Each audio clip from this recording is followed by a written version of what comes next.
बिस्मिल्लाहिर्रहमानिर्रहीम। इन्नल कुरआन लहू फद्ल अव्वलुहा हुब्बुल मन्नान यर्दल्लाहु तआला अन्ना हिना तअल्लमनल कुरआन जन्नति नक़रअ व नुरत्तिल नस्अदु बिल कुरआनि जिनान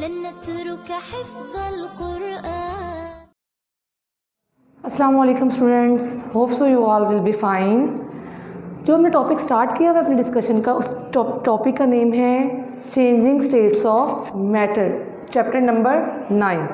हमने मैटर के स्टेट्स के अंदर जो चैप्टर के अंदर टॉपिक्स पढ़े हैं, सबसे पहले हमने डिस्कस किया है कि what is matter, types of matter कि कितनी टाइप्स होती हैं मैटर के, that is solid, liquid and gases. अब हम स्टडी करते हैं कि हीटिंग अफेक्ट्स पार्टिकल मोशन, कि हीट का क्या अफेक्ट होता है आइदर सॉलिड पे, लिक्विड पे एंड गैस पे। अब जब हम स्टडी करते हैं ना कि हीट का अफेक्ट, तो हम कॉमन फिनोमिनास देखते हैं कि लिक्विड के अंदर या सॉलिड के अंदर या गैसेस के अंदर कौन कौन से फिनोमिनास एग्जिस्ट करते हैं।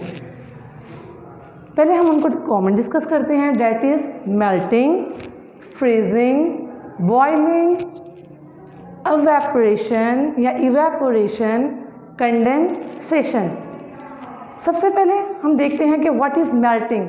कॉमन सी बात, मेल्टिंग मतलब पिघलना, किसी भी चीज़ का पिघल जाना। अब जाहिर सी बात है, चीज़ जब पिघलती है तो वो किस फॉर्म में आती है मैटर की, वो ऑलवेज आती है लिक्विड फॉर्म में, ठीक है, जूसी फॉर्म में, लिक्विड फॉर्म में। और जब भी हम मेल्टिंग करते हैं ना, हम किसी सॉलिड चीज़ की, जो भी सॉलिड थिंग होती है, जब वो मेल्ट होती है तो वो किस फॉर्म में आती है, लिक्विड फॉर्म में आती है। तो मैटर की एक फॉर्म मैटर की दूसरी फॉर्म के अंदर चेंज हो जाती है। अब हम डिस्कस करते हैं मेल्टिंग।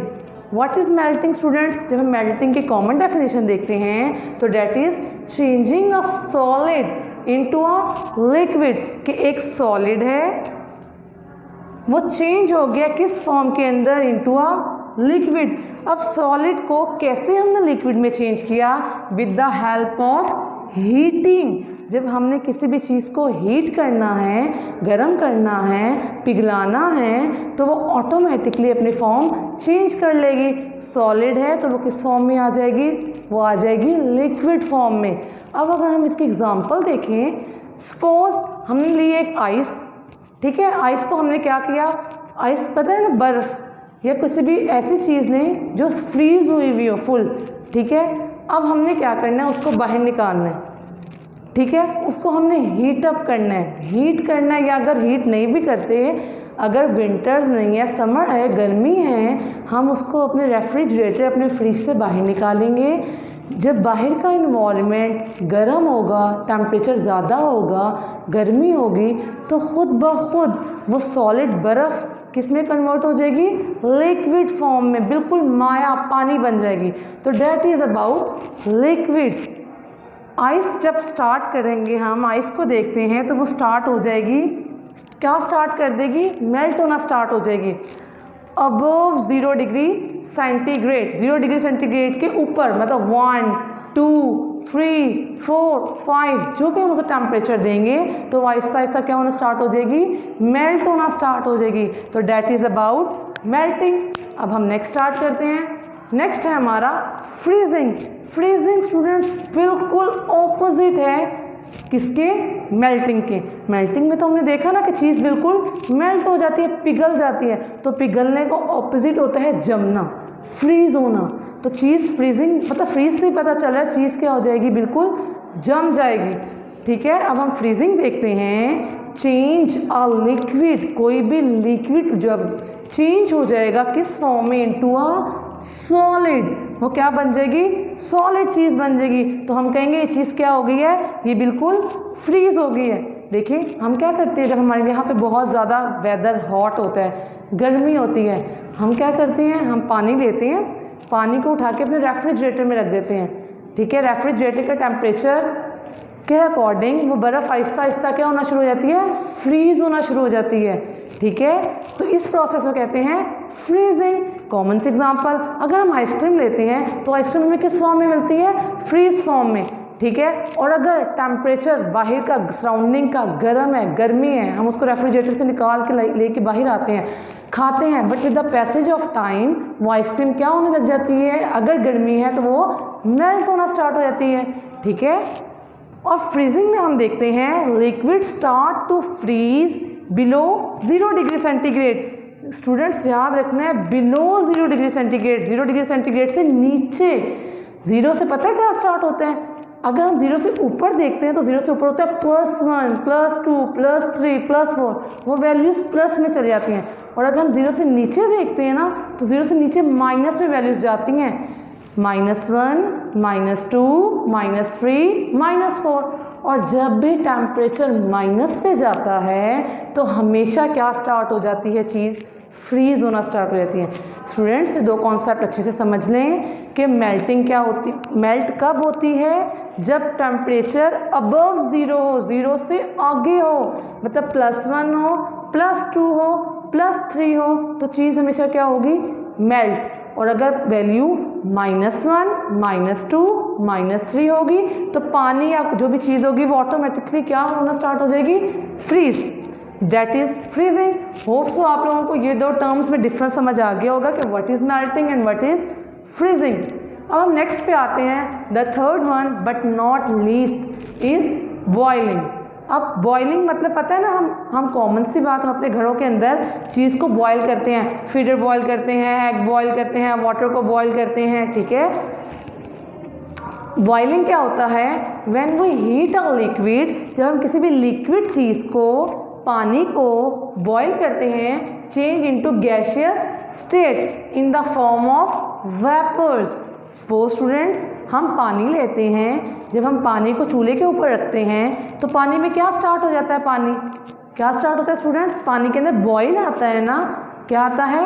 बॉईल। और जब हम फुल चूल्हा तेज़ कर देते हैं तो वो उसके बॉईल भी होता रहता है, बबल्स भी बनते रहते हैं पानी के अंदर, और उसके ऊपर से गैस, वेपर्स की फॉर्म में हमें गैस ऊपर जाती हुई नज़र आ रही होती है, तो that is boiling. What is boiling? जब भी हम किसी लिक्विड चीज़ को, पानी वाली चीज़ को हीटअप करते हैं, अपने चूल्हे के ऊपर रखते हैं, तो क्या होता है? वो चेंज इनटू गैसियस स्टेट, वो गैस की फॉर्म में आ जाते हैं, और वो गैस बबल्स बनते हैं उसके अंदर पानी के ऊपर छोटे छोटे, और वो गैस किस फॉर्म में ऊपर जाती हुई नजर आती है? हम उसे कहेंगे नहीं कि देखो गैस ऊपर जा रही है, वी विल से हम क्या कहेंगे?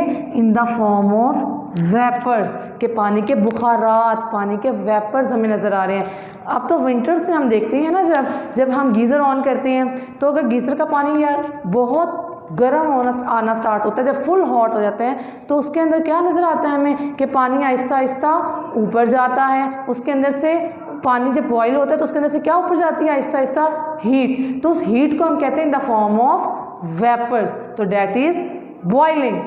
वाटर बॉयल कब होता है? At 100 degree centigrade. अब सपोज बहुत ज़्यादा गर्मी स्टार्ट हो गई है, वो जो टेम्परेचर है वो 100 पे पहुंच गया है, +1, +2, +3 से होता हुआ इतनी एक्सट्रीम पहुंच गया है कि टेम्परेचर हो गया 100। जब भी टेम्परेचर 100 भी होगा ना तो हमारा पानी क्या होगा? ऑटोमेटिकली बॉयल हो जाएगा, उसके अंदर खुद ब खुद वेपर्स स्टार्ट हो जाएंगे बनना, ठीक है। अब हम नेक्स्ट डिस्कस करते हैं इवेपोरेशन, ठीक है, या एवेपोरेशन, ठीक है। इवेपोरेशन क्या होती है स्टूडेंट्स? पहले इवेपोरेशन का कॉमन मीनिंग समझ लें। सपोज क्या करें, हम जब गर्मी बहुत ज़्यादा होती है, लाइट गई हुई होती है, हमें स्वेट स्टार्ट हो जाता है, स्वेटिंग होती है, ठीक है। फिर क्या होता है जब लाइट आ जाती है, जब हम फ़ैन के नीचे आते हैं या इन्वर्टर या एसी जिसके भी नीचे आते हैं, या फ़ैन के नीचे आते हैं, रूम कूलर के नीचे आते हैं, तो आहिस्ता आहिस्ता वो जो स्वेटिंग होती है वो वाटर ड्राई अप होकर हमें कैसा इफेक्ट देता है? कूलिंग का इफेक्ट देता है। हमें आहिस्ता आहिस्ता ठंड लगने लग जाती है, हमारा वेदर का जो हमारे बॉडी का कंडीशन है वो क्या हो जाती है? चेंज हो जाती है। तो डैट इज़ एवेपोरेशन। ये मैंने आपको बहुत कॉमन से एग्जांपल दिए कि समर्स वेकेशन में, समर में हमें जब स्वेटिंग होती है, हमें हमारी बॉडी से स्वेट आना स्टार्ट हो जाता है, पसीना आना स्टार्ट हो जाते हैं, ठीक है। जब हम उसी पसीने वाली बॉडी के साथ, स्वेटिंग वाली बॉडी के साथ जब हम फ़ैन के नीचे खड़े होते हैं, हमें फ़ौरन से क्या लगने लग जाती है? ठंडा ठंडा कूल फील होने लग जाता है, कूलिंग फील होती है। तो ऐसा क्यों होता है कि जो हमारे बॉडी के स्वेटिंग होती है ना, गर्मी लिक्विड होता है, वो आहिस्ता आहिस्ता वेपर्स की फॉर्म में खुद ब खुद ड्राई हो जाता है, ठीक है। तो डैट इज़ इवेपोरेशन। इवेपोरेशन क्या है? Changing a liquid in the form of vapours. Liquid किस फॉर्म में चेंज हो जाएगा? In the form of vapour, और वेपर खुद ब खुद हवा के अंदर एटमॉस्फेयर में खुद ब खुद चले जाते हैं, ठीक है। इवेपोरेशन होती कब है? It take place at all temperature. ये हर टेम्परेचर पे होती है। सपोज अगर +1 है, +2 है, +3 है, -1 है, -2 है, -3 है। अब -1, -2, -3 पे कैसे होगी? मतलब तो चीज़ फ्रीज़ है। अब हम फ्रीज चीज़ को बाहर लेके आएंगे, ठीक है। थोड़ी देर हम रख देंगे सन के नीचे। जब आप सन के नीचे रखेंगे ना उस पानी को, आपको ऑटोमेटिकली फील होगा कि पहले तो वो सॉलिड था, वो मेल्ट हो जाएगा। क्या हो जाएगा? मेल्ट होकर लिक्विड बन जाएगा। फिर हम थोड़ी देर तक और उसके अगर पानी को धूप के अंदर रखेंगे ना, तो सन की टेम्परेचर की वजह से वो पानी का लेवल खुद ब खुद आहिस्ता आहिस्ता कम होना स्टार्ट हो जाएगा, लो होना स्टार्ट हो जाएगा। अब आपको पता है ऐसा क्यों होता है? क्योंकि सन की जो रेज हैं वो इतनी हीट अप होती हैं कि वो पानी को बॉयल गर्म कर रही होती हैं, और पानी गर्म होता है ना, तो जो पानी के जो वेपर्स हैं वो आहिस्ता आहिस्ता एटमॉस्फेयर में चले जाते हैं, और पानी का लेवल आहिस्ता आहिस्ता क्या होता जाता है? कम होता जाता है। तो डैट इज़ इवेपोरेशन। नेक्स्ट हम पढ़ते हैं कंडेंसेशन। कंडेंस मतलब जमना, कंडेंस होना, मिलना, इकट्ठा होना। कंडेंसेशन में हमने क्या पढ़ना है? स्टूडेंट्स देखें, कहते हैं ना early to bed and early to rise makes a man healthy wealthy and wise. पता है ऐसा क्यों कहते हैं? क्योंकि मॉर्निंग वॉक हमारे लिए बहुत फ्रेश होती है। ऐसा क्यों है? सुबह की एटमॉस्फेयर के अंदर ना बहुत सुकून है, ठीक है। वो कैसे है कि सुबह सुबह का जो टेम्परेचर होता है ना, वो इतना हाई पीक पे नहीं होता, ठीक है। जो एयर चल रही होती है ना, हवा चल रही होती है, ब्लो कर रही होती है, उसके अंदर वाटर वेपर्स होते हैं, पानी के छोटे छोटे ड्रॉप्स। जब हम मॉर्निंग वॉक पे जाते हैं या हम सुबह अर्ली मॉर्निंग उठते हैं, तो हमें फील होता है कि जो ग्रास है वो हल्की हल्की क्या होती है? वेट होती है, गीली होती है। आपको पता है ऐसा क्यों होता है? क्योंकि अर्ली मॉर्निंग में ना जो एयर चल रही होती है, जो हवा चल रही होती है, उसके अंदर थोड़े थोड़े पानी के वेपर्स होते हैं। जब वो वेपर्स किसी ठंडी जगह के साथ मिलते हैं, हिट होते हैं, तो वो वहाँ पे क्या बनाते हैं? उस चीज़ को भी वेट कर देते हैं, उस चीज़ को भी गीला कर देते हैं। तो that is about condensation. When water vapours, जब पानी के कतरे कम इनटू कांटेक्ट, जब वो मिलते हैं किसी भी कूल सरफेस के साथ। सपोज सुबह अर्ली मॉर्निंग के अंदर जो हमारी ग्रास होती है, जो हमारी घास होती है, जो हमारे लीव्स होते हैं, वो बहुत कूल होते हैं, ठंडे होते हैं, ठीक है। जब जो हवा चल रही होती है उसके वेपर्स उस एयर के, उस लीव्स के साथ, उस ग्रास के साथ कांटेक्ट करते हैं, तो वहाँ पे वो क्या बना लेते हैं? टाइनी ड्रॉपलेट, छोटे छोटे पानी के कतरे। तो डैट इज़ कंडेंसेशन। हमने अक्सर देखा है ना कि लीव्स के ऊपर सुबह अर्ली मॉर्निंग जाए तो वो लीव्स भी हाथ लगाएं तो हमें वेट वेट फील होते हैं, गीले फील होते हैं। ये इस वजह से फील होते हैं। अब आपको समझ आई है कि जब अर्ली मॉर्निंग में जो हवा होती है उसका लेवल बहुत अच्छी होती है। जो हवा के अंदर वाटर वेपर्स होते हैं, ठीक है, पानी के कतरे, जब वो किसी भी सपोज ठंडी चीज़ से कांटेक्ट करते हैं ना, मिलते हैं, तो उस चीज़ के ऊपर क्या बना रहे हैं? छोटे छोटे टाइनी ड्रॉपलेट्स। तो डैट इज़ अबाउट कंडेंसेशन। अब हम नेक्स्ट टॉपिक में डिस्कस करते हैं कि व्हाट इज़ अबाउट कंडेंसेशन के बाद व्हाट इज़ सब्लिमेशन और भी इसके टाइप्स। नेक्स्ट हम डिस्कस करते हैं डेपोजिशन और सब्लिमेशन। ये दो रिमेनिंग टाइप्स हैं। What is deposition? डेपोजिशन का मतलब होता है इकट्ठा हो जाना, ठीक है, एक जगह पे आके। अब डॉट डेपोजिशन, जैसे हम डिपॉजिट करते हैं वैसे एक जगह पे आके जमा करना आता है, तो डेट इज इसी से नेक्स्ट वर्ड है deposition at extremely cold temperature. अब कॉमन से पहले हम डिस्कस करते हैं डेपोजिशन है क्या। जब हद से ज़्यादा, बहुत ज़्यादा टेम्परेचर जो होता है ना कम हो जाता है, ठीक है। कम जब टेम्परेचर कम होगा तो स्टूडेंट्स आप लोगों को पता होना चाहिए कि तब सर्दी हो गई, और जब टेम्परेचर बहुत ज़्यादा होगा तो इसमें गर्मी होगी, ठीक है। अब टेम्परेचर बहुत ज़्यादा हो गया है वो इन्वायरमेंट का, सराउंडिंग का, तो हर चीज़ क्या स्टार्ट होना हो जाएगी, क्या स्टार्ट कर देगी? अपने आप को मेल्ट करना स्टार्ट हो जाएगी, फ्रीज होना स्टार्ट हो जाएगी। हर लिक्विड क्या स्टार्ट कर देगा? अपने आप को फ्रीज करना स्टार्ट कर देगा। जैसे हम नॉर्दर्न हिली एरियाज़ में जाते हैं तो जब वहाँ पे विंटर स्टार्ट होते हैं तो वहाँ पे जो लिक्विड स्ट्रीम्स होती हैं, लेक्स होती हैं, तो वहाँ पे जो पानी होता है वहाँ पे क्या होना स्टार्ट हो जाता है, पानी फ्रीज होना स्टार्ट हो जाता है, ठीक है ना। सर डेपोजिशन क्या है, एट एक्सट्रीमली कोल्ड टेम्परेचर, जब टेम्परेचर बहुत ज़्यादा मतलब ठंड की तरफ जा रहा है, कम हो रहा है, when water vapour in the air, जो हवा के अंदर, हवा में पानी होता है ना, वाटर वेपर्स होते हैं, come into contact with object, अब वो किसी भी ऑब्जेक्ट के साथ जब मिलते हैं, कांटेक्ट करते हैं, इट टर्न इनटू आइस, तो वो क्या बना देंगे, आइस बना देंगे, without turn into liquid water, और ये लिक्विड के अंदर चेंज नहीं होंगे, डायरेक्ट इसमें चेंज होंगे, क्या बना देंगे, आइस बना देंगे। तो दैट इज अबाउट डेपोजिशन।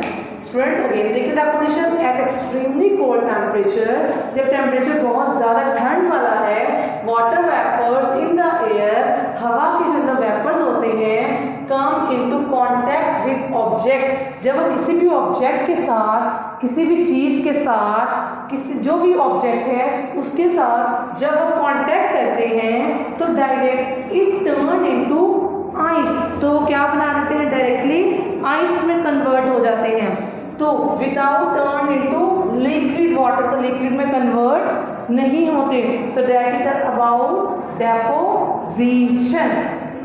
अब वो ऑब्जेक्ट जैसे कोई भी हो सकता है, अगर आप विंडो का पेन ले लें, खिड़की ले लें, सपोज अगर बहुत ज़्यादा सर्दी है, तो वाटर जो एयर है उसके वेपर जब उस खिड़की के साथ टकराएंगे, तो वो लिक्विड नहीं बनाएंगे, डायरेक्ट वहाँ पे क्या बना देंगे, डायरेक्ट चेंज हो जाएंगे इनटू आइस में।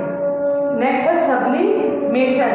कुछ सॉलिड ऐसे होते हैं जो convert directly into the gas, इसमें कन्वर्ट हो जाते हैं गैस के अंदर, without changing into liquid, liquid के अंदर चेंज नहीं होते।